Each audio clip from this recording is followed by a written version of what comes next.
नमस्कार, मैं किशोर कुमार गुर्जर, वरिष्ठ अध्यापक संस्कृत विषय। आप सभी का प्रयास के इस YouTube चैनल में एक बार फिर से हार्दिक स्वागत करता हूं।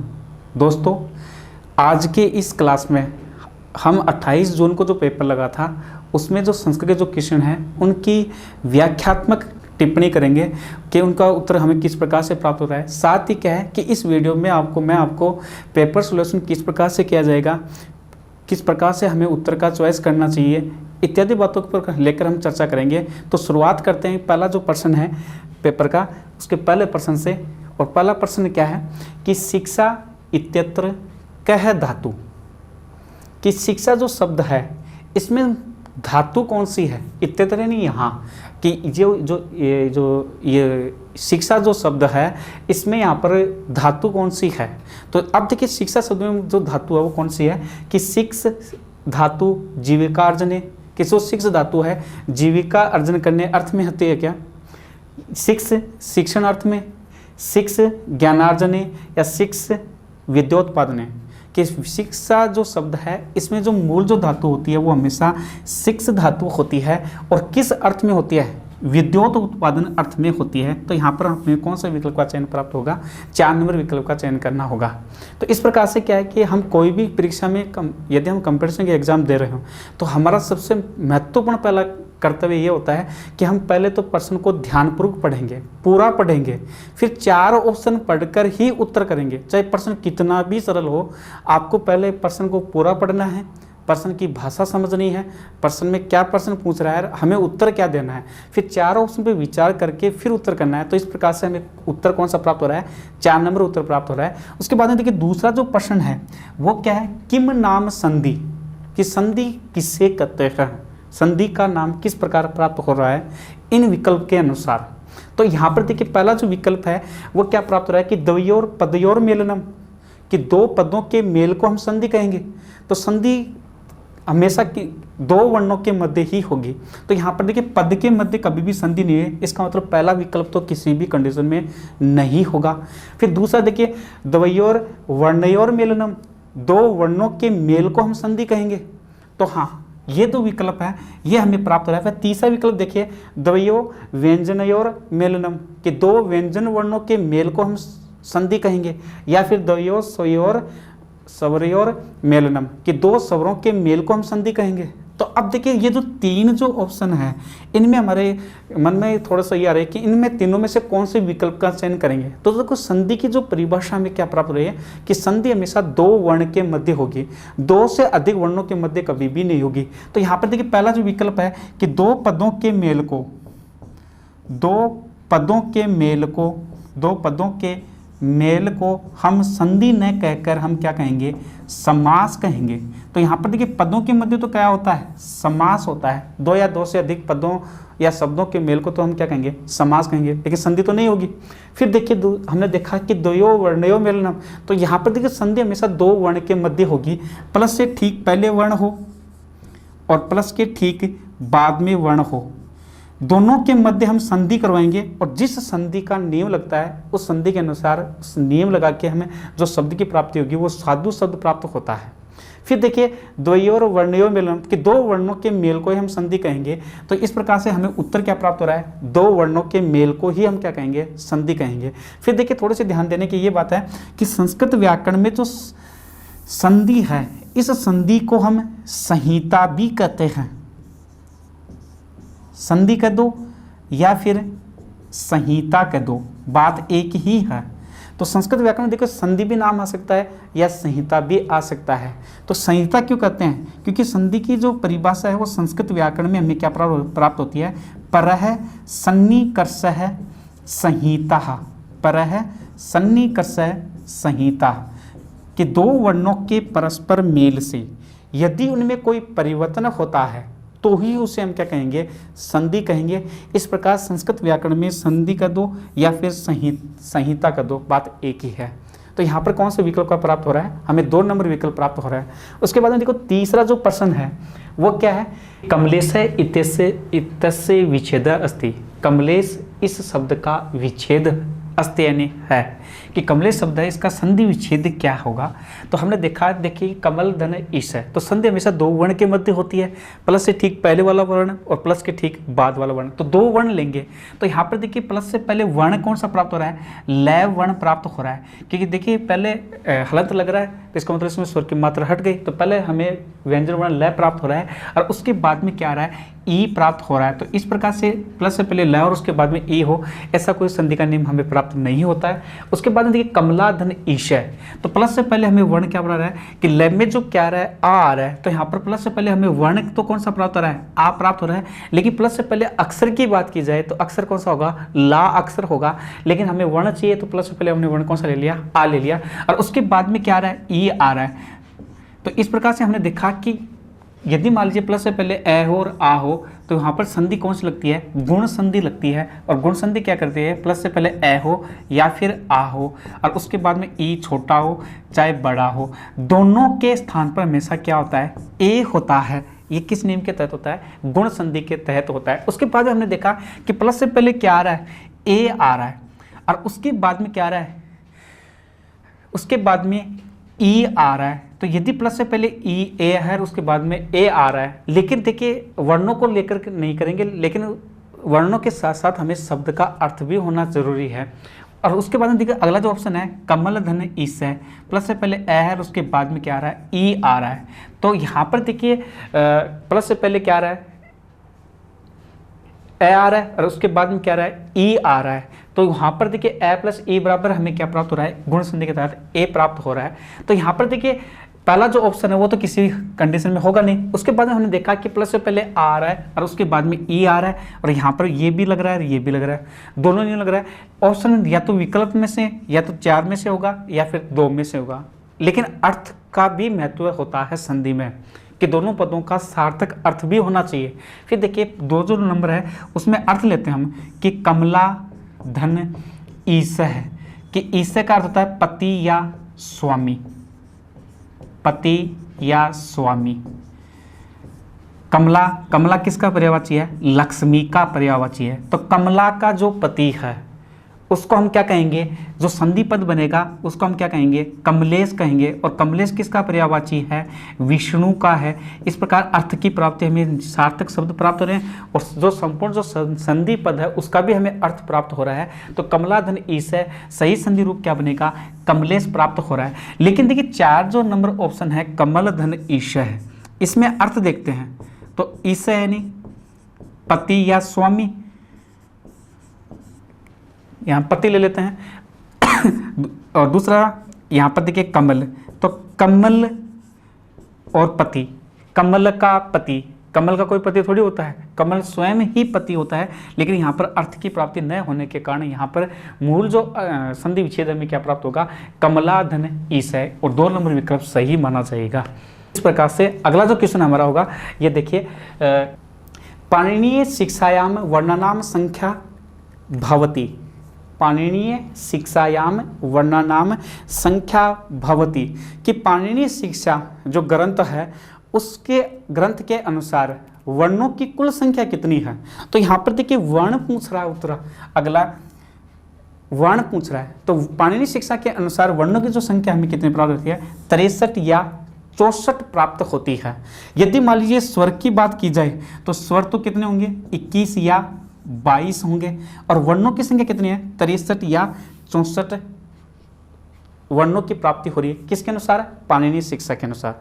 यदि मान लीजिए परीक्षा में अगला ये न दे और ये प्रश्न पूछ ले कि संस्कृत व्याकरणे कति वर्णाः सन्ति, तो हमें उत्तर कितने प्राप्त होंगे, 42। 42 ऑप्शन नहीं है, तब हम कौन सा करेंगे, 46 की प्राप्ति करेंगे। तो ये तो किसके अनुसार है, पाणिनीय शिक्षा के अनुसार हमें 63 या 64 प्राप्त हो रहा है।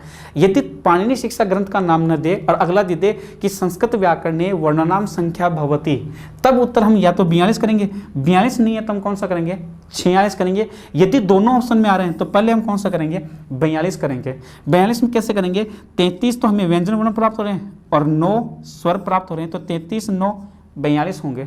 यदि स्वरों की संख्या 13 कर लेते हैं तो हमें 33 13 46 प्राप्त होती है। तो इस प्रकार से यदि मान लीजिए पाणिनीय शिक्षा ग्रंथ का नाम अगला नहीं दे और ये प्रश्न सीधा कर ले कि पाणिनि संस्कृत व्याकरणे कति वर्णा सन्ति, तब उत्तर हम कौन सा करेंगे, या तो 42 करेंगे, 42 विकल्प में नहीं है तो हम कौन सा करेंगे, 46 करेंगे। तो इस प्रकार से यहाँ पर विकल्प में हमें उत्तर कौन सा प्राप्त हो रहा है, 3 नंबर उत्तर हमें प्राप्त हो रहा है 63 या 64। फिर देखिए अगला, संधि कति धा, धा का अर्थ होता है प्रकार, कि संधि कितनी प्रकार की होती है। तो अब देखिए एक धा संधि एक प्रकार की होती है, द्विधा 2 प्रकार की होती है। यहाँ पर देखिए एक धा का अर्थ होता है 1 प्रकार, या द्विधा का 2 प्रकार, या 3 या 5। तो अब देखिए हमने देखा कि जो संधि है वो 3 भी होती है, संधि के मुख्य रूप से भेद 3 भी होते हैं और 5 भी होते हैं। तो यहाँ पर देखो 3 और 5 दोनों ऑप्शन में आ रहे हैं। तो पहले उत्तर हम संधि के यदि भेद पूछ रहा है तो उत्तर कौन सा करेंगे, हम त्रिधा करेंगे। ये जो पंचधा है ये केवल भट्टोजी दीक्षित,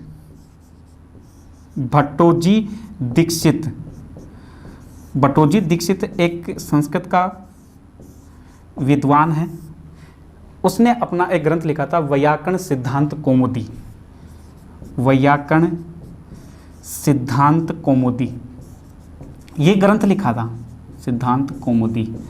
इसने अपने ग्रंथ में जो संधि के जो भेद बताए हैं, उसने अपने ग्रंथ में जो संधि के भेद बताए हैं, उसने भेद कितने बताए, 5 भेद बताए हैं। तो यहाँ पर देखिए यदि भट्टोजी दीक्षित का नाम कर रहा है, यहाँ पर ये प्रश्न पूछ ले कि भट्टोजी दीक्षित अनुसार हम संधि कति धा, तब तो हम 3 और 5 में से 5 विकल्प करेंगे। और सीधा किसने करा है, संधि कति धा, तो पहले 3 और 5 में से हम पहले कौन सा करेंगे, 3 करेंगे। अब देखिए भट्टोजी दीक्षित नाम का एक विद्वान था, उसने एक ग्रंथ लिखा वैयाकरण सिद्धांत कौमुदी, और उसने अपने ग्रंथ में संधि के कितने भेद बताए, 5 भेद बताए। इसने 2 भेद और कर दिए। तो देखो संधि के जो भेद है वो हमें क्या प्राप्त हो रहे हैं, मुख्य रूप से 3 है। एक तो स्वर संधि, दूसरी व्यंजन संधि, तीसरी विसर्ग संधि, विसर्ग, ये 3 भेद प्राप्त हो रहे हैं। लेकिन ये जो भट्टोजी दीक्षित है उसने 2 भेद और कर दिया है अपने अनुसार, और उसने क्या बताया, स्वर संधि में एक संधि और जोड़ दी, और वो कौन सी, प्रकृति भाव संधि, प्रकृति भाव संधि की थी उसने। और एक जो विसर्ग संधि है उसके अतिरिक्त एक संधि और लिखी थी उसने, 5वां जो भेद किया था, और वो कौन सा था, स्वादि संधि की थी। तो इस प्रकार से संस्कृत व्याकरण में जो संधि के जो भेद 5 भट्टोजी दीक्षित के अनुसार कौन कौन से प्राप्त हो रहे हैं, एक तो स्वर संधि, दूसरी प्रकृति भाव संधि, तीसरी व्यंजन संधि, चौथी विसर्ग संधि, और 5वीं स्वादि संधि प्राप्त हो रही है। फिर देखिए अगला जो प्रश्न है वो देखिए, अभ्यंतर प्रयत्न भवन्ति, के अभ्यंतर प्रयत्न कितने होते हैं, 5, 6, 10, 11 के अभ्यंतर प्रयत्न क्या होते हैं, कितने होते हैं, 5 होते हैं, या 6 होते हैं, या 10 होते हैं, या फिर 11 होते हैं। तो यहाँ पर देखिए अभ्यंतर प्रयत्न की बात की जाए तो अभ्यंतर प्रयत्न की जो संख्या होती है वो कितनी होती है, 5 होती है। अभ्यंतर प्रयत्न 5 होते हैं, और वो 5 कौन कौन से हैं, एक तो होता है स्पृष्ट, दूसरा ईषत स्पृष्ट, तीसरा ईश द्विवृत, चौथा विवृत, और 5वां संवृत। इस प्रकार से ये 5 अभ्यंतर प्रयत्न होते हैं, स्पृष्ट, ईषत स्पृष्ट, ईश द्विवृत, विवृत और संवृत। अब देखिए ये 11 क्या है, 11 तो क्या है, बाह्य प्रयत्न होते हैं, बाह्य प्रयत्न होते हैं, इसलिए यहां पर उत्तर कौन सा होगा, 5 होगा। तो अभ्यंतर प्रयत्न कितने होते हैं, 5 होते हैं। 5 नहीं है अभ्यंतर प्रयत्न, तब हम कौन से विकल्प का चयन कर लेते, 4 कर लेते। फिर देखिए अगला जो प्रश्न है, प्रैधन एति इत्यत्र संधो किम रूपम संपद्यते, कि यहाँ पर जो संधि है प्रैधन संधि विच्छेद दिया गया है, इसका जो संधि जो रूप है वो किस रूप में प्राप्त होगा। ये 4 ऑप्शन हमारे पास आ रहे हैं कि प्रोति, प्रेति, प्रोति, या प्रेति। अब देखिए इस प्रकार से यदि संधि विच्छेद देकर संधि पूछ रहा है तो हम 4 ऑप्शन पे विचार करेंगे। अब देखा कि प्लस से पहले यहां पर देखिए प्र धन एति, प्र है। फिर हमने देखा कि जो स्वर संधि के संस्कृत व्याकरण में 8 भेद होते हैं, उन 8 भेदों में हमने देखा कि ये जो प्र जो उपसर्ग है, प्र, उप और अव, ये मुख्य रूप से पररूप संधि में आते हैं। फिर हमने देखा कि प्र तो आ रहा है, लेकिन पररूप संधि में क्या है, 2 ही शब्द होते हैं, एक तो एजते और एक होते हैं औसति। तो पररूप संधि के तहत यहां पर संधि मुख्य रूप से चलेगी पररूप संधि। ये पररूप संधि का नियम है कि अकारांत उपसर्ग होना चाहिए, कि ऐसा उपसर्ग जिसके अंत में ए आ रहा हो, उस उपसर्ग को हम क्या बोलेंगे, अकारांत उपसर्ग कहेंगे। तो थोड़े से देखो हम चर्चा करते हैं कि संस्कृत व्याकरण में एक नियम है कि जिस शब्द के अंत में जो वर्ण होता है उस वर्ण के अनुसार उस शब्द का नाम पड़ जाता है। जैसे मान लीजिए प्राय जो उपसर्ग है इसका अंतिम वर्ण हमें क्या प्राप्त हो रहा है, ए प्राप्त हो रहा है। जैसे सम उपसर्ग है, इसका अंतिम वर्ण हमें क्या प्राप्त हो रहा है, मैं प्राप्त हो रहा है। यहाँ पर देखिए मैं हलंत में ए नहीं है तो इसका अंतिम वर्ण क्या है, मैं है। तो इस उपसर्ग को हम क्या कहेंगे, मकारांत उपसर्ग कहेंगे। इसको हम क्या कहेंगे, मकारांत। और इस उपसर्ग को हम क्या कहेंगे, अकारांत कह देंगे। तो अब देखिए पररूप संधि में नियम क्या कर रहा है कि अकारांत उपसर्ग के बाद, तो अकारांत उपसर्ग कौन कौन से हैं, प्र, उप और अव, और इनके बाद में एजते या औसति क्रियापदों की प्राप्ति होती है। तो वहां पर संधि कौन सी होती है, पररूप संधि होती है। और पररूप संधि में क्या है कि इधर की जो मात्रा है बिना परिवर्तन की सीधी यहां लग जाती है, तो वहां पर पररूप संधि होती है। फिर हमने देखा कि प्र तो उपसर्ग आ रहा है इस प्रश्न में, लेकिन आगे एति आ रहा है, लेकिन यहां पर शब्द कौन से हैं, एजते या औसति हो तो ही करेंगे। यदि इनसे मिलता जुलता दूसरा शब्द आएगा तो वहां पर हम पररूप संधि न करके वहां संधि कौन से करेंगे, वृद्धि संधि करेंगे। और वृद्धि संधि में हमें क्या प्राप्त होता है कि प्लस से पहले ए हो या उसके बाद में ए हो तो दोनों वर्णों के स्थान पर आई होता है और रूप हमें क्या प्राप्त होता है, प्रेति शब्द की प्राप्ति होती है। तो यहां पर देखिए इस प्रकार से इस ऑप्शन में हमें कौन सा विकल्प चयन होगा, 2 नंबर की प्राप्ति होगी और रूप क्या बनेगा, प्र धन एति से क्या बनेगा, प्रेति शब्द बनेगा। हाँ थोड़ा सा ध्यान रखिएगा, शब्द कौन से होने चाहिए, एजते या औसति शब्द होने चाहिए, खूबूत शब्द होने चाहिए। तो हमारे दिमाग में कई बार ये होता है कि क्या पता कैसा अपवाद पूछेगा परीक्षा में। तो मैं आपसे एक बात बता देना चाहता हूँ कि संस्कृत व्याकरण में जो अपवाद होते हैं वो निश्चित होता है। तो यहाँ पर देखिए ये जो पररूप जो संधि है, ये जो पररूप जो संधि होगी, ये जो पररूप जो संधि है ये वृद्धि संधि का अपवाद होती है, वृद्धि का अपवाद है। पररूप संधि वृद्धि संधि का ही अपवाद होती है। इस प्रकार से 2 नंबर हमें विकल्प प्राप्त होगा। फिर देखिए अगला जो प्रश्न है कि तय वर्गस्य उच्चारण स्थानम अस्ति, कि जो तय वर्ग है, तय थ ध ध न, इनका उच्चारण स्थान क्या होता है, ओष्ठ होता है, तालु होता है या कंठ होता है या फिर दंता होता है। तो देखिए एक सूत्र आता है लृतुलशानाम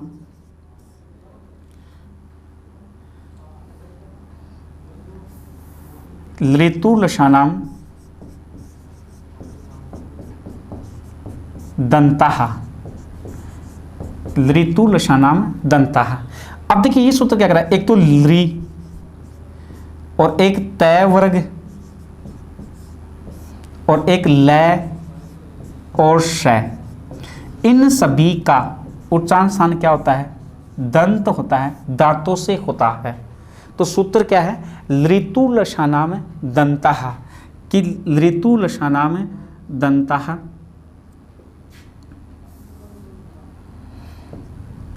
लृ, तय वर्ग, लय और शय, इन सभी का उच्चारण स्थान क्या होता है, दंत होता है। तो इस विकल्प में हमें कौन सा प्राप्त होगा, 4 नंबर विकल्प की प्राप्ति होगी।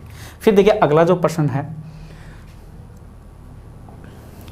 भाषा शिक्षक से सर्वोत्तम गुण अस्ति, कि भाषा का जो शिक्षक होता है उसका उत्तम गुण क्या होता है। अब देखिए 4 ऑप्शन पर विचार करेंगे, उसके बाद में उस विकल्प का चयन करेंगे। तो देखिए प्रश्न दोबारा सुनिएगा कि भाषा शिक्षक से सर्वोत्तम गुण अस्ति, कि भाषा का जो शिक्षक है उसका उत्तम गुण क्या है। विषयोपरि अधिकार है, कि भाषा का जो शिक्षक है उसका उत्तम गुण क्या होता है कि उसका विषय पर अधिकार होना चाहिए, अर्थात वह विषय का ज्ञाता होना चाहिए क्या। फिर दूसरा देखा स्वावलंबनम, उसमें स्वावलंबन की भावना होनी चाहिए क्या। फिर तीसरा देखा सदाचार है, उसमें सदाचार की भावना भी होनी चाहिए क्या। फिर चौथा ऑप्शन क्या है शुद्धोच्चारणम, उसका उच्चारण शुद्ध होना चाहिए क्या। तो देखिए किसी भी कंपटीशन की हम तैयारी करते हैं तो हमारा सबसे महत्वपूर्ण कर्तव्य ये होता है कि उस कंपटीशन का हमें सिलेबस याद रहना चाहिए। यदि सिलेबस याद है तो हम 2 या 3 क्वेश्चन उस सिलेबस के अनुसार उत्तर निकाल लेते हैं। तो यहाँ पर देखिए भाषा शिक्षक से सर्वोत्तम गुण अस्ति, भाषा का जो शिक्षक होता है उत्तम गुण क्या होता है उसका शुद्ध उच्चारण होता है। देखिए पठन कौशल या वाचन कौशल में यहाँ पर शुद्ध उच्चारण की बात आती है, तो यहाँ पर भाषा का जो शिक्षक है उसका उत्तम गुण हमेशा क्या होता है शुद्ध उच्चारण होता है। अब देखिए इसको समझने के लिए थोड़ा सा मैं आपके सामने एक उदाहरण प्रस्तुत कर रहा हूँ। जैसे मान लीजिए एक प्रियंका नाम की लड़की है, प्रियंका नाम की लड़की है और वो संस्कृत की प्रकांड विदुषी है, संस्कृत की महान ज्ञाता है और विदुषी है। अब बात क्या है कि उसका हाल ही में दिल्ली विश्वविद्यालय में प्रोफेसर पद पर उसका सिलेक्शन हुआ है। इनका इस प्रियंका नाम की लड़की का। अब देखिए इस प्रियंका की विशेषता क्या है कि इस प्रियंका की विशेषता क्या है कि इसका विषय पर अधिकार है, उसका संस्कृत विषय पर अधिकार है, ठीक है। उसमें स्वावलंबन की भावना भी है, ये भी बात सही है। फिर उस प्रियंका की विशेषता क्या है कि उसमें सदाचार की भावना भी है। लेकिन प्रियंका की एक कमजोरी है, और वो कमजोरी क्या है कि वो तुतलाकर बोलती है, तोती बोली बोलती है। और वो क्या बोलती है, यदि मान लीजिए वो क्लास में पढ़ाने जाए और वो बोलते कि मालगाड़ी जा रही है, तो बच्चों को क्या सुनेगा, मालगाड़ी जा रही है। तो इसलिए देखिए यहाँ पर प्रियंका का जो ज्ञान है वो बच्चों को प्राप्त नहीं हो रहा है। इसलिए एक अध्यापक का शुद्ध जो उत्तम जो गुण होता है वो हमें क्या प्राप्त हो रहा है, हमेशा शुद्ध उच्चारण प्राप्त हो रहा है, शुद्धोच्चारण होता है। फिर देखिए अगला एषः रामः इत्यत्र संदो शुद्धम रूपम इदम स्यात्, कि यहाँ पर एस धन राम है, ये जो संधि विच्छेद दिया गया है इसका सही संधि रूप क्या होगा, इसका सही संधि रूप क्या होगा। तो देखिए एसो राम है, एस राम है, ऐसा राम है, न किमपि, कि इन ऊपर वाले जो तीनों ऑप्शन हैं इनमें से कोई सा ऑप्शन नहीं होता है। तो अब देखिए ऐसा राम है, हमने देखा कि जो विसर्ग लोप संधि है, विसर्ग लोप संधि, विसर्ग लोप जो संधि है उसमें दूसरा जो नियम हमें क्या प्राप्त हो रहा है कि 2 शब्द होना चाहिए। एक सूत्र आता है एततो सुलोपो अनई समासे हली, ये सूत्र क्या कर रहा है कि 2 शब्द होनी चाहिए, एक तो ऐसा शब्द और एक शब्द क्या होना चाहिए शह शब्द। एक तो शब्द क्या होना चाहिए ऐसा शब्द और दूसरा सह शब्द। इनके बाद में हली का अर्थ होता है व्यंजन वर्ण, व्यंजन वर्ण। तो इनके विसर्ग का लोप हो जाता है, तो इनके विसर्ग का क्या हो जाएगा, इनके विसर्ग का लोप हम कर सकते हैं, यानी इस सह का भी विसर्ग का क्या हो जाएगा लोप हो जाएगा। तो देखिए वर्तमान में जो एनसीईआरटी बुक आ रही है उसमें सबसे ज़्यादा ये नियम लग रहा है। तो ये सबसे महत्वपूर्ण उदाहरण है।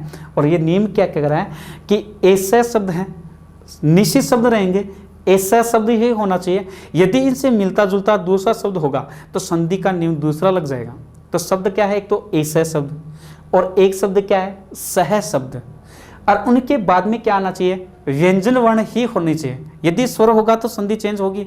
यदि मान लीजिए ये आ गया सह धन अपी आ गया, तो अब इसमें देखा कि आगे स्वर आ रहा है, इसका मतलब यहाँ पर विसर्ग का लोप नहीं होगा। यदि मान लीजिए यहाँ पर आगे व्यंजन वर्ण होता तब हम इस विसर्ग का हम लोप कर सकते हैं, लेकिन आगे क्या आ रहा है, व्यंजन वर्ण आ रहा है, तो यहाँ पर विसर्ग का हम स्वर आ रहा है, इसलिए यहाँ पर विसर्ग का हम लोप नहीं करेंगे। अब यहाँ पर देखिए संधि का नियम दूसरा लग जाएगा और यहाँ पर विसर्ग के स्थान पर हम क्या करेंगे, ऊ कर देंगे, और ये ऊ क्या करेगा, पहले वाले ऐसे मिलकर ओम में परिवर्तन हो जाएगा और हमें रूप क्या प्राप्त होगा, शो अपी प्राप्त होगा, सो अपी। लेकिन यहाँ पर देखिए स शब्द के बाद में क्या आ रहा है, व्यंजन वर्ण आ रहा है, इसलिए यहाँ पर विसर्ग का लोप ही होगा और रूप क्या प्राप्त होगा, एस रामय, एस रामय पद की प्राप्ति होगी। हाँ, यदि इनसे मिलता जुलता दूसरा शब्द आएगा तो वहां पर हम संधि, दूसरी संधि करेंगे, लेकिन ध्यान ये रखने की बात है कि ऐसे शब्द और एक सह शब्द और उनके बाद में यदि कोई व्यंजन वर्ण आ रहा है तो इनके विसर्ग का लोप हो जाता है। फिर देखिए अगला, उपधन ऋण इति संदो किम रूपम जायते, कि उप संधि विच्छेद दिया गया है और प्रश्न क्या कर रहा है कि इसका जो संधि जो रूप है वो आपको किस रूप में प्राप्त होगा। अब देखा कि प्लस से पहले क्या आ रहा है, देखिए उदाहरण पर हम चर्चा करते हैं थोड़ी सी। उपधन ऋण है, प्लस से संधि हमेशा दो वर्ण के मध्य होगी, प्लस से पहले हमें क्या प्राप्त हो रहा है, ए वर्ण प्राप्त हो रहा है, उसके बाद में री प्राप्त हो रहा है। तो यहाँ पर देखिए हमें दो संधि प्राप्त हो रही है, एक तो देखिए गुण संधि के तहत दोनों को जोड़ेंगे तो यहाँ पर हमें क्या प्राप्त हो रहा है, अर प्राप्त हो रहा है, और ये अर किसका नियम है, गुण का नियम है, ठीक है। और एक हमें यहाँ पर इन दोनों को जोड़ोगे तो हमें क्या प्राप्त हो रहा है, आर प्राप्त हो रहा है। तो यहाँ पर आर होता है तो यहाँ पर संधि कौन सी प्राप्त होगी, वृद्धि संधि होगी। दोनों विकल्प में है कि उपार्ण करें या उपर्ण करें।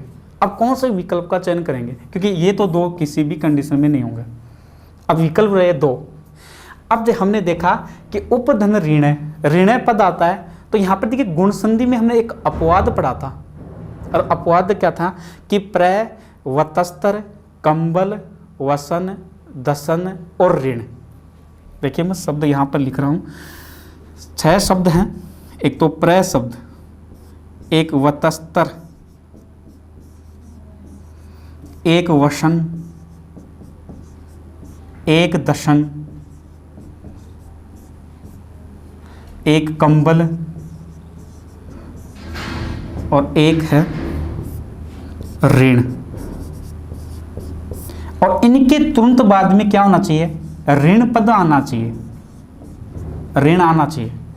तो वहां पर हम इनको हम जोड़ेंगे, तो वहां पर हम गुण संधि न करके इनको हम जोड़ने पर इन सभी शब्दों को यदि ऋण शब्द से संधि करवाते हैं तो वहां पर गुण संधि न करके हम संधि कौन सी करेंगे, वृद्धि संधि करेंगे, और ए प्लस री बराबर क्या करेंगे, आर करेंगे। कहने का तात्पर्य कि प्रधन ऋण जो शब्द है उसको हम जोड़ने पर हमें रूप क्या प्राप्त होता है, प्राण शब्द की प्राप्ति होगी। फिर देखिए वतस्तर धन ऋण, तो हमें रूप क्या प्राप्त होगा, वतस्त्राणम शब्द की प्राप्ति होगी। लेकिन देखिए यहां पर शब्द क्या आ रहा है, उप आ रहा है। तो इन 6 शब्दों के अलावा, इन 6 शब्द हैं ऋण, प्र, वतस्तर, वसन, दशन और कंबल। इन 6 शब्दों के अलावा यदि अन्य किसी शब्द के साथ ऋण शब्द की प्राप्ति होती है तो वहां पर हमेशा गुण संधि ही होगी। इन 6 शब्दों में हमेशा संधि कौन सी होती है, इन 6 शब्दों में हमेशा संधि वृद्धि संधि होगी, और इन 6 शब्दों के अलावा जो शब्द संधि जो प्राप्त होगी वो संधि हमेशा कौन से प्राप्त होगी, गुण संधि प्राप्त होगी। इस प्रकार से हमें विकल्प कौन सा प्राप्त होगा, उपर्ण शब्द की प्राप्ति होगी। जैसे मान लीजिए इन 6 शब्दों के अलावा अन्य कोई उदाहरण देखते हैं हम, जैसे उत्तम धन ऋण है, तो हमें यहां पर क्या है, मूल जो शब्द प्राप्त होगा वो हमें क्या प्राप्त होगा, उत्तमर्ण ही प्राप्त होगा, उत्तमार्ण प्राप्त नहीं होगा। तो यहां पर मुख्य रूप से ध्यान देने की बात यह है कि नियम क्या कर रहा है कि जो शब्द है 6 शब्द है, प्र, वतस्तर, वसन, दसन, कंबल और ऋण, इन 6 शब्दों के साथ भी शब्द क्या आना चाहिए, ऋण ही होना चाहिए। तो वहां पर गुण संधि न करके हम संधि कौन से करेंगे, वृद्धि करेंगे। और इनके अलावा अन्य कोई शब्द प्राप्त हो रहा है तो वहां पर हम संधि कौन से करेंगे, गुण संधि करेंगे। इस प्रकार से इस विकल्प में हमें कौन सा विकल्प प्राप्त हो रहा है, इस प्रश्न में 3 नंबर विकल्प की हमें प्राप्ति हो रही है। अगला देखना, विद्वान लिखती, इसका सही संधि रूप क्या है, ये दिया सीधा, विद्वान लिखती, विद्वान लिखती, विद्वान लिखती या विद्व लिखती। अब देखा एक संधि आती है, एक सूत्र आता है तोरली, हिंदी में इस संधि को हम लत्व संधि कह देते हैं। देखिए संधि नियम क्या कर रहा है, तोरली सूत्र क्या कर रहा है कि प्लस से पहले क्या हो, तय, थ, द, ध या न आ रहा हो, और उनके बाद में यदि ल आ रहा हो, प्लस से पहले क्या हो, देखिए सूत्र क्या कर रहा है, तोरली सूत्र क्या कर रहा है कि प्लस से पहले तय, थ, द, ध, न आ रहा हो और उनके तुरंत बाद में भी क्या आ रहा हो, ल आ रहा हो, तो शुरू के जो 4 जो वर्ण हैं इनके स्थान पर तो क्या हो जाता है, ल हो जाता है। लेकिन इस न के स्थान पर क्या हो जाता है, अनुनासिक ल हो जाएगा। ये बात कौन सा सूत्र कर रहा है, तोरली सूत्र कर रहा है। दोस्तों ये जो क्वेश्चन है ये second grade RPC second grade Sanskrit शिक्षा विभाग में ये प्रश्न पूछा गया है कि विद्वान लिखती का सही संधि रूप क्या है। तो नियम ये लगा, जैसे एक उदाहरण लिखता है, जैसे उद्धन लेख, उद्धन लेख। अब देखिए प्लस से पहले हमें क्या प्राप्त हो रहा है, द प्राप्त हो रहा है, तो त, थ, द, ध इन 4 वर्णों के स्थान पर तो क्या होगा, ल होगा। अगले वर्ण में कोई परिवर्तन नहीं होगा, तो पहले से पहले क्या आ रहा है, द, इस द के स्थान पर हमें क्या प्राप्त होगा, ल प्राप्त हो जाएगा और रूप क्या प्राप्त हो जाएगा, उल्लेख प्राप्त हो जाएगा। ठीक वैसे यहाँ पर क्या है, विद्वान लिखती, तो यहाँ पर देखिए इस न के स्थान पर अनुनासिक क्या हो जाएगा, लय हो जाएगा। तो अनुनासिक लय होगा तो यहाँ पर सही संधि रूप क्या प्राप्त होगा, हमें 3 नंबर प्राप्त होगा और रूप क्या होगा, विद्वान लिखती प्राप्त होगा। अगला देखिए, स वर्णस्य अभ्यंतर प्रयत्नम अस्ति, स का अभ्यंतर प्रयत्न क्या है। तो यहाँ पर देखिए अभ्यंतर प्रयत्न की संख्या मूलतः कितनी होती है, 5 होती है। और 5 कौन कौन से हैं, एक तो स्पृष्ट, दूसरा ईषत् स्पृष्ट, ईषत् स्पृष्ट, तीसरा ईश दिवृत, ईश दिवृत, और चौथा विवृत, और 5वां संवृत। ये 5 अभ्यंतर प्रयत्न होते हैं। तो स्पृष्ट जो अभ्यंतर प्रयत्न होते हैं वो किन के होते हैं, कैसे लेकर मैं तक जो वर्ण होते हैं उनका अभ्यंतर प्रयत्न क्या होता है, स्पृष्ट होता है। फिर देखा दूसरा ईषत् स्पृष्ट, जो अंतस्थ जो वर्ण है य व र ल, य व र ल, इनका जो अभ्यंतर प्रयत्न वो क्या होता है, ईषत् स्पृष्ट होता है। फिर देखिए ईश दिवृत, तो यहाँ पर देखिए ईश दिवृत ये किन का होता है, इनकी संख्या 4 होती है और ये होते हैं श, श, श और ख। तो यहाँ पर प्रश्न क्या कर रहा है, स प्रश्न पूछ रहा है, यानी स मूर्धन्य आ रहा है, तो स का अभ्यंतर प्रयत्न क्या होगा, ईश दिवृत अभ्यंतर प्रयत्न होगा। तो विकल्प में कौन सा प्राप्त हो रहा है, 2 नंबर विकल्प की प्राप्ति होगी, ईश दिवृतम अभ्यंतर प्रयत्न। देखिए यहाँ पर ईश दिवृत शब्द बना किससे है, ये थोड़ा सा सुनिएगा। ईश दिवृत, इसके नाम से ही हमें पता चल जाएगा कि इसमें कौन कौन से वर्ण आते हैं। तो ईश दिवृत ये शब्द बना किससे हैं, इसमें 2 शब्द हैं, एक तो ईषत्, एक तो ईषत् और एक है दिवृत। ये इसकी संधि हमें विच्छेद प्राप्त हो रहा है इस दिवृत का।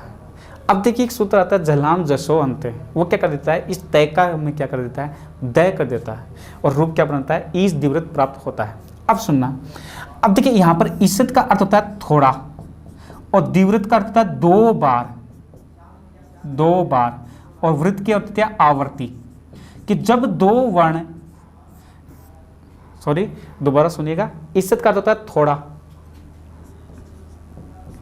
और द्विवृत्त का द्वि का अर्थ होता है दो बार, और वृत्त का अर्थ होता है आवर्ती। कि जब हम किसी वर्ण का उच्चारण करेंगे तो मुंह से सवास्वय क्या करेगी, हमारे मुख के जो आंतरिक जो उच्चारण स्थान है उनको थोड़ा स्पर्श करके 2 बार आवर्ती के साथ बाहर निकल जाती है। तो वे वर्ण कौन से होते हैं, ईश द्विवृत्त वर्ण कहलाते हैं। जैसे श श श श है, इनका उच्चारण करने पर देखो श्वासवायु हमारे मुंह से 2 बार आवर्ती कर रही है और फिर बाहर निकल रही है, इसलिए इन वर्णों को हम क्या बोलते हैं, ईश द्विवृत्त वर्ण कहते हैं। फिर देखिए अगला प्रश्न देखना, कति स्थानानि, स्थान कितने होते हैं। तो स्थान यहाँ पर देखिए स्थान का अर्थ क्या है, उच्चारण स्थान प्रश्न पूछ रहा है कि उच्चारण स्थान कितने होते हैं। तो उच्चारण स्थानों की कुल संख्या कितनी होती है, 8 होती है। 8 नहीं है तो हम कितने करेंगे, 7 करेंगे। तो यहाँ पर कति स्थानानि, स्थान का अर्थ उच्चारण स्थान प्रश्न कर रहा अगला, तो उत्तर कितने आएगा, अष्टो स्थानानि वर्णानाम। पाणिनि शिक्षा में लिखा है कि अष्टो स्थानानि वर्णानाम, के वर्णों के 8 उच्चारण स्थान हैं। तो देखिए यहाँ पर 7 भी आ रहा है और 8 भी आ रहा है, तो 7 और 8 में से विकल्प में पहले हम कौन सा करेंगे, 8 करेंगे।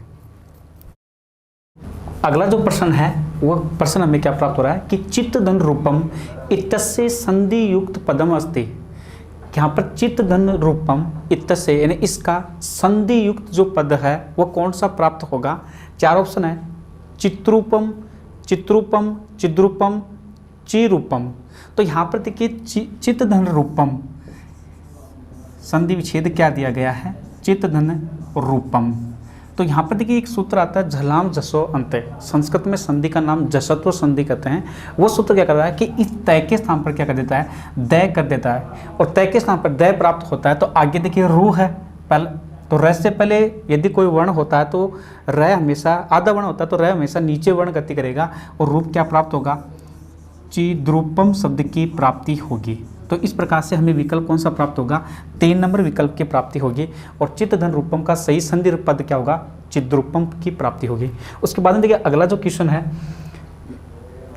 अगला जो क्वेश्चन है, अ वर्ण से भेदा संति, कि अ के कुल कितने भेद होते हैं। अ वर्ण से भेदा संति, द्वादश 12 होते हैं, अष्टादश 18 होते हैं, षोडश 16 होते हैं, एकादश या 11 होते हैं। तो हमने स्वर के जो भेद देखे थे, तो ए, ई, उ और री, ये 5 जो ह्रस्व स्वर होते हैं, इनका हमें देखिए ए के हमें 18 प्राप्त हुए, ए का पूछे चाहे आ का पूछे, तो हमें दोनों विकल्प में यदि ए हो या फिर आ हो, तो दोनों यदि भेद प्रश्न पूछ रहा है तो हमें विकल्प कितना प्राप्त होगा, अष्टादश भेद प्राप्त होगा, 18 भेद होगा। और यदि मान लीजिए इसी स्वर के आगे यदि तय लगा रहा है, यदि सीधा प्रश्न कर रहा है कि अत स्वर से कति भेदा, तब हमें एक ही भेद प्राप्त होगा, और एक ही भेद कौन सा, 6 भेद प्राप्त होगा। चाहे ह्रस्व घन कर लो, चाहे दीर्घ कर लो, चाहे प्लुत कर लो, तो 6 6 12 6 18 ह्रस्व दीर्घ प्लुत किए थे हमने। तो उसके उसी प्रकार यदि किसी स्वर के आगे तय का प्रयोग कर रहा है तो उसके एक ही भेद होंगे, अर्थात उसके 6 ही भेद होंगे। फिर अगला देखिए, चक्रिन धन ढोक से इतस्य संधि पदम अस्ति। दोस्तों ये प्रश्न भी सेकंड ग्रेड संस्कृत शिक्षा विभाग में प्रश्न पूछा गया है कि चक्रिन धन ढोक से इसका सही संधि पद क्या होगा। तो देखिए शब्द कौन से हैं, चक्रिन धन ढोक से, जो चक्कर को ढोता है उसे हम क्या कहते हैं, चक्रिन ढोक से कहते हैं। तो यहाँ पर देखिए एक सूत्र आता है स्तोष्टनाष्टो, यानी सटुत्व संधि लगती है, यहाँ पर सटुत्व संधि, सटुत्व संधि लगती है। और एक सूत्र आता है, और वो सूत्र कौन सा है, स्तोहो इष्टुनाष्टु, स्तोष्टनाष्टु, ये सूत्र है। वो क्या कर देता है कि प्लस से पहले, आप देखिए प्लस से पहले ये सूत्र क्या कर रहा है कि प्लस से पहले तयवर्ग हो या दंते शय हो, प्लस से पहले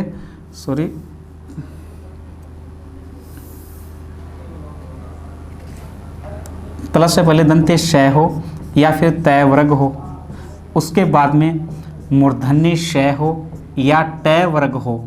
तो यहाँ पर क्या कर देता है, इस शय का तो क्या कर देता है मूर्धन्य शय, और इस तय वर्ग के स्थान पर क्या कर देता है, टय वर्ग कर देता है। अर्थात इस न का हमें क्या प्राप्त हो जाता है, ण प्राप्त हो जाता है, और रूप क्या प्राप्त होता है, चक्रिन ढोक से 2 नंबर की प्राप्ति होगी। इस न का हमें क्या प्राप्त हो जाएगा, ण। अगला देखिए, स्वर विधायकम सूत्रम नास्ति, स्वर विधायकम सूत्रम नास्ति कि 4 ऑप्शन दे रखे हैं, इनमें से कौन सा स्वर की संज्ञा नहीं करता है। तो देखिए समाहार है, ये है की जगह ध की जगह है होगा, समाहार है स्वरित है। ये सूत्र क्या कर रहा है, देखिए हमने पाणिनि शिक्षा के अनुसार स्वर देखे थे, तो पाणिनि ने क्या स्वरों की संख्या 21 और 22 बनाई। उसने मुर्गे की प्रातःकालीन ध्वनि के आधार पर स्वरों को 3 भागों में बांट दिया, ह्रस्व दीर्घ प्लुत। उसके बाद में उसने स्वरों को 3-3 भागों में और किया था, उदात, अनुदात और स्वरित। तो इसमें देखिए समाहार स्वरित है, ये सूत्र क्या करता है, स्वर की स्वरित संज्ञा कर देता है। तो ये स्वरित संज्ञा करता है, इसका मतलब ये स्वर की संज्ञा करता है, तो ये स्वरित संज्ञा करता है। फिर देखा कि उच्चैर अनुदात है, ये सूत्र स्वर की कौन सी कर देता है, उदात संज्ञा कर देता है।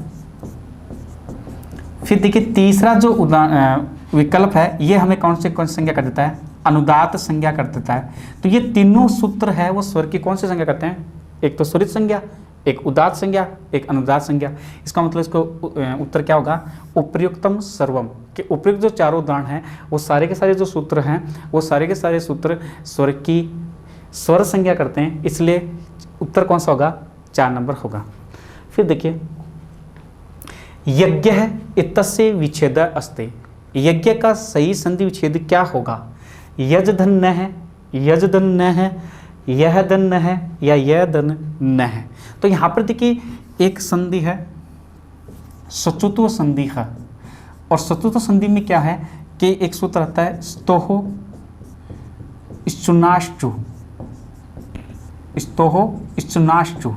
ये सूत्र क्या कर रहा है, श या तय वर्ग हो और उसके बाद में श या च वर्ग हो, तो क्या कर देता है, इस स का तो क्या कर देता है तालव्य स, और इस तय वर्ग के स्थान पर क्या कर देता है, च वर्ग कर देता है। कहने का तात्पर्य है कि इस तय वर्ग में जो वर्ण होंगे यानी तय का हमें क्या होता है, च हो जाता है। अब देखिए इस नियम के तहत ये इधर भी जा सकते हैं, ये इधर भी जा सकते हैं। तो हमने देखा कि संयुक्त जो अक्षर है, 4 संयुक्त अक्षर देखे थे, अक्षय, त्रय, ज्ञ और श्रय। तो संयुक्त अक्षर क्या है, इस न के स्थान पर देखिए यज्ञ का जो सही संधि विच्छेद है, इस संधि सूत्र के द्वारा यज धन न प्राप्त होगा। तो यहाँ पर देखिए इस तय वर्ग के स्थान पर क्या होगा, च वर्ग होगा। ये इधर भी जा सकता है, ये इधर भी आ सकता है, कोई फर्क नहीं पड़ेगा इसमें। तो यहाँ पर देखिए तय वर्ग के जगह च वर्ग है, तो यहाँ पर देखिए तय वर्ग का कौन सा वर्ण आ रहा है, यहाँ पर न आ रहा है, तो न का च वर्ग ये होगा, और जय को और ये को हम जब जोड़ लेते हैं तो हमें संयुक्त अक्षर कौन सा प्राप्त होता है, ज्ञ प्राप्त होगा। इसलिए सही संधि विच्छेद क्या होगा, यज जन न प्राप्त होगा। फिर देखिए अगला जो क्वेश्चन है, स्वरम अनुवकम इति, ये परिभाषा है, परिभाषा का अंश पूछ लिया कि स्वरम अनुवकम इति या फिर स्वरम अनुयोज्यम इति, बात एक ही है। तो स्वर को जो पीछे जोड़कर आता है, स्वर के जो पीछे जोड़कर आता है उसको हम क्या करते हैं, व्यंजन करते हैं। तो स्वरम अनुवकम इति व्यंजनम। फिर देखिए व्याकरण से का व्युत्पत्ति, जो व्याकरण जो शब्द है उसकी जो व्युत्पत्ति है वो परिभाषा के अनुसार हमें क्या प्राप्त हो रही है, तो व्याक्रियन्ते शब्दा अन्येन, कि जिसके द्वारा शब्द रचना, व्याक्रियन्ते का होता है शब्द रचना, कि जिसके द्वारा शब्द रचना का ज्ञान करवाया जाता है, उस शास्त्र को हम क्या कहते हैं, व्याकरण शास्त्र कहते हैं। फिर देखिए व्याकरोति शब्दः अन्येन, तो देखिए संस्कृत में क्या है, विशेषण और विशेष्य में समान विभक्ति का प्रयोग होता है। देखा कि यहाँ पर शब्दा तो बहुवचन है, लेकिन यहाँ पर ये शब्द क्या है, एक वचन है, इसलिए ये तो नहीं होगा किसी भी कंडीशन में। फिर देखिए व्याक्रियते यत्, कि जिसके द्वारा व्याक्रियते रचना की जाती है, क्या की रचना की जाती है, किसकी रचना की जाती है, ये शब्द नहीं दिएगा, इसका मतलब ये तो नहीं होगा। फिर देखिए व्याक्रियते शब्दा अस्मे, व्याक्रियते शब्दा इसमें, तो यहाँ पर भी देखो ये तो बहुवचन है, ये एक वचन है, इसलिए ये भी नहीं होगा। तो सही विकल्प कौन सा होगा, व्याक्रियन्ते शब्दः अन्येन, कि वह शास्त्र जिसके द्वारा शब्द रचना का ज्ञान करवाया जाता है वह शास्त्र क्या कहलाता है, व्याकरण शास्त्र कहलाता है। उसके बाद में देखो अगला क्वेश्चन है संधि इत्यत्र प्रत्यय अस्ति, कि संधि शब्द में कौन सा प्रत्यय है। तो यहाँ पर देखिए संधि शब्द में संस्कृत व्याकरण के अनुसार एक प्रत्यय जो होता है वो प्रत्यय होता है, मूल जो प्रत्यय होता है वो हमेशा की प्रत्यय होता है। ये की प्रत्यय क्यों होता है, एक सूत्र आता है उपसर्गे धो की, ये सूत्र कर देता है यदि रुधाई धातु के पहले उपसर्ग की प्राप्ति हो रही तो वहां पर हम कौन सा प्रत्यय करेंगे, की प्रत्यय करेंगे, और इस की प्रत्यय में से ही शेष क्या रहता है, ई शेष रहता है। तो अब देखिए विकल्प में क्या ई भी आ रहा है, तो यदि मान लीजिए यहाँ पर दोनों की भी आ रहा है कि 3 नंबर करें या 1 नंबर करें, तो इस प्रकार से यदि दोनों विकल्प की प्राप्ति हो रही है तो संस्कृत में हमेशा मूल जो प्रत्यय है उस विकल्प को हम चयन करेंगे। तो यहाँ पर जो मूल जो प्रत्यय वो हमेशा क्या है, की प्रत्यय है, और की प्रत्यय नहीं है तब हम ई प्रत्यय कर सकते हैं। तो यहाँ पर देखिए संधि शब्द में मूल जो प्रत्यय होता है वो हमेशा कौन सा होता है, की प्रत्यय है। फिर अगला क्वेश्चन देखिए व्यंजनम भवति, कि व्यंजन होता है त्रिमात्रिक होता है या द्विमात्रिक होता है या अर्धमात्रिक होता है या एक मात्रिक होता है। तो स्वर व्यंजन हमेशा क्या होता है, अर्धमात्रिक होता है। हाँ, ये जो त्रिमात्रिक स्वर होता है, द्विमात्रिक भी स्वर होता है और एक मात्रिक भी क्या होता है, स्वर होता है, लेकिन अर्धमात्रिक क्या होता है, हमेशा व्यंजन वर्ण ही होता है। इसलिए विकल्प में कौन सा सही होगा, 3 नंबर विकल्प सही होगा। और व्यंजनम चा अर्धमात्रिकम अस्ति, पाणिनि ने लिखा है अपने अष्टाध्यायी ग्रंथ में कि व्यंजन हमेशा कौन सा मात्रिक होता है, अर्धमात्रिक ही होता है। लेकिन स्वर की जो 3 मात्राएं होती है, एक मात्रिक, द्विमात्रिक और त्रिमात्रिक, इन्हीं को हम क्या बोलते हैं, ह्रस्व, दीर्घ और प्लुत। अगला देखिए संस्कृत शिक्षण से प्राचीनतम विधि रस्ती, कि संस्कृत शिक्षण की प्राचीनतम विधि कौन सी है। तो देखिए संस्कृत शिक्षण की बात की जाए तो देखो रिट के जो अभ्यर्थी हैं उनको संस्कृत शिक्षण की जो विधियाँ है इनको लेकर काफ़ी कठिनाई महसूस करते हैं, लेकिन संस्कृत की जो शिक्षण विधियाँ हैं वो सबसे सरल होती है। कम से कम आपको सिलेबस याद रहना चाहिए। तो अब देखिए व्याकरण विधि, पाठ्य पुस्तक विधि, पाठशाला विधि या मूल्यांकन विधि, कि संस्कृत शिक्षण की प्राचीनतम विधि कौन सी है। तो संस्कृत की जो शिक्षण विधि है उन शिक्षण विधियों को 3 भागों में विभाजित किया जाता है। संस्कृत की शिक्षण विधियों को 3 भागों में विभाजित किया जाता है। एक तो प्राचीन विधि, दूसरी नवीन विधि और तीसरी नवीनतम विधि। प्राचीन विधि, नवीन विधि और नवीनतम विधि, इस प्रकार संस्कृत के शिक्षण को 3 भागों में बांटा गया है, प्राचीन विधि, नवीन विधि और नवीनतम। ये जो प्राचीन जो विधि है इसमें मुख्य रूप से 2 ही विधियां हैं, और वो कौन सी हैं, प्राचीन जो विधि है उसमें 2 ही विधि है। एक तो है पाठशाला और दूसरी है, एक तो विधि कौन सी है, पाठशाला विधि, और एक दूसरी विधि है भंडारकर विधि, इसको व्याकरण विधि भी कहते हैं। तो यहाँ पर देखिए ऑप्शन के अनुसार व्याकरण शिक्षण की जो प्राचीनतम विधि है वो कौन सी होती है, हमेशा देखिए पाठशाला विधि होगी। पाठशाला विधि नहीं है तो हम कौन से करेंगे, भंडारकर विधि कर लेंगे। इस प्रकार से अगला जो क्वेश्चन है वो देखिए कस्मिन् विकल्पे गुण संज्ञक वर्ण नास्ति, कि कौन से विकल्प में गुण संज्ञक वर्ण नहीं है। तो देखिए जब गुण संधि हम पढ़ते हैं तो तो हमें 2 सूत्र प्राप्त होते हैं। एक तो सूत्र प्राप्त होता है अदेंग गुण है। ये सूत्र क्या कर रहा है कि 3 जो स्वर होंगे उन 3 स्वरों की हमेशा क्या करता है, गुण संज्ञा कर देता है। तो 3 जो स्वर है वो कौन कौन से हैं, एक तो अत और एक एंग। तो यहां पर देखिए अत का अर्थ ए स्वर और एंग का अर्थ होता है, एंग प्रत्यार है यहाँ, और एंग जो प्रत्यार है उसमें जब हम वर्ण ग्रहण करते हैं तो हमें 2 वर्ण प्राप्त होते हैं, ए और ओ। तो इस प्रकार से 3 जो स्वर होंगे उन स्वरों की हमेशा कौन सी संज्ञा होती है, गुण संज्ञा होती है। तो ए और ओ, इन 3 वर्णों की हमेशा क्या होती है, गुण संज्ञा होती है। लेकिन गुण संज्ञा किसकी नहीं होती, हमेशा ओ की नहीं होती। तो यहाँ पर देखिए ओ है वो यहाँ पर गुण संज्ञक वर्ण नहीं है, नास्ति पूछ रहा है। तो 3 ही वर्ण होंगे इस सूत्र के अनुसार। तो ये सूत्र क्या कर देता है, गुण संज्ञा कर देता है। लेकिन देखिए एक सूत्र और आता है गुण संधि सूत्र। गुण संधि सूत्र, ये सूत्र क्या कर देता है, और वो सूत्र कौन सा है, आद गुण है।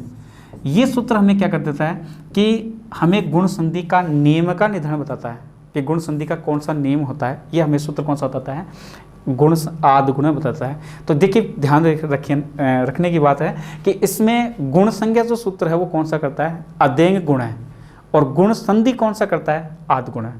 अगला प्रश्न देखिए, मनीषा इतस्मिन् पदे विच्छेद अस्ति, कि मनीषा है इसका सही संधि विच्छेद क्या होगा। तो देखिए मनी धन ईसा, मनस धन ईसा, मणि धन ईसा या मन धन ईसा। तो यहाँ पर मनीषा का सही संधि विच्छेद क्या होता है, मनस धन ईसा।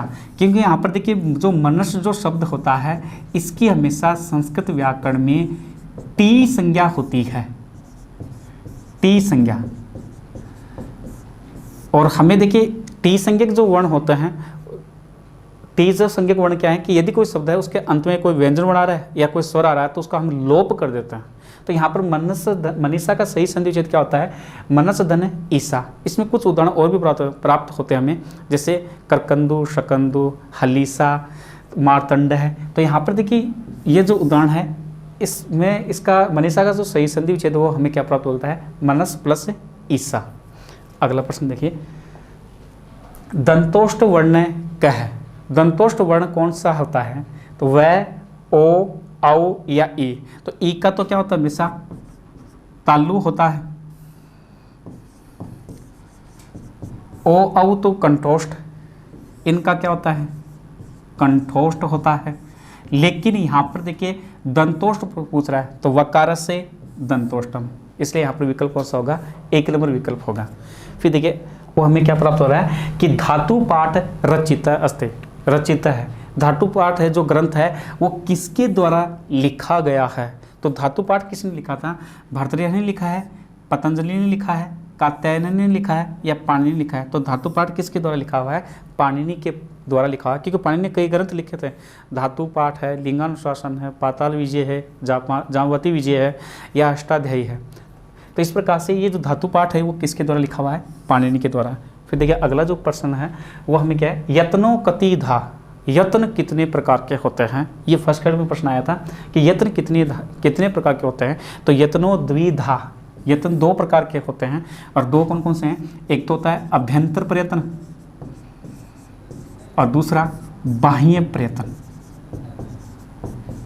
इस प्रकार से ये 2 प्रकार के प्रयत्न होते हैं। और अभ्यंतर प्रयत्न कितने प्राप्त होते हैं, 5, और बाह्य कितने होते हैं, 11। यदि 11 नहीं है तो 8, 5 नहीं है तो 4। इस प्रकार से हमें विकल्प कौन सा प्राप्त होगा, 1 नंबर विकल्प की प्राप्ति होगी। उसके बाद में देखिए ये प्रश्न देखना, निम्नांकितेषु कस्मिन् विकल्पे सुसंधि कार्यम न अभवत्, कि निम्न में से कौन से विकल्प में सही संधि कार्य नहीं हुआ है। फिर देखिए तव धन ओष्ठ, तवोष्ठ प्राप्त होता है। तो यहाँ पर देखिए तवोष्ठ शब्द है ये सही है। फिर देखिए दंत धन ओष्ठ, ये भी शब्द प्राप्त हो रहा है, दंतोष्ठ भी होता है, दंतोष्ठ भी होता है, दोनों विकल्प सही होता है। यहाँ पर तवोष्ठ है तो यहाँ पर तवोष्ठ सही शब्द है। फिर देखिए क्वैधन एव, कवेव, सदाधन एव, सदैव। तो यहाँ पर देखिए सदैव है, यहाँ पर संधि कौन सी है, वृद्धि संधि है, ठीक है।